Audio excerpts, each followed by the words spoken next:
You're watching Mirror 7 News. Stay informed, stay ahead for more news.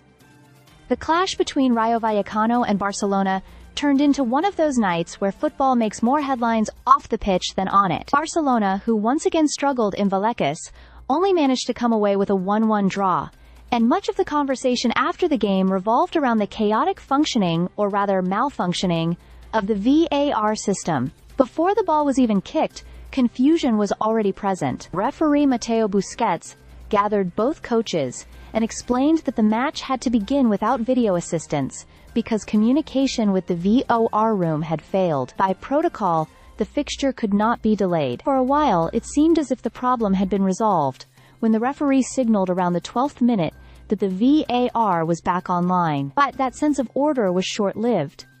The system kept failing throughout the first half, working in intervals, then suddenly cutting out again. Frenkie de Jong, who wore the captain's armband for Barca, later admitted that such irregularity felt completely surreal. The biggest controversy came in the 37th minute. Lamine Yamal broke into the box, made a quick move to get past Chavarria, and went down under contact. A penalty was awarded, heavily protested by Rayo, but it could not be checked on replay because the VAR had once more gone offline. The decision stood, and Lamine himself converted it to put Barcelona in front. The irony was hard to ignore.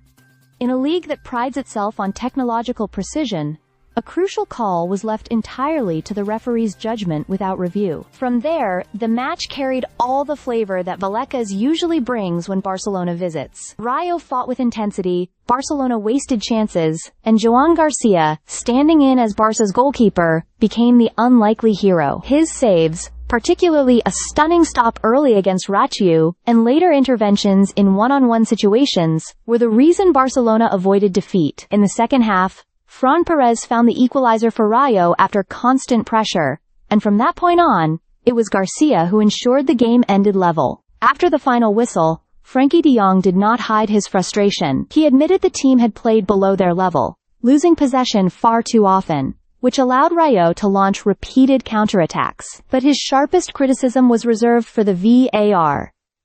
It works, then 5 minutes later it doesn't. Then maybe it works only for offside. That doesn't feel like a serious league, he said, shaking his head. In the end, the draw cost Barcelona the chance to stay on top of the table, while Rayo once again confirmed why Vallecas is such a difficult place for the Catalans. The story of the night, though, was not just the goals or the missed opportunities.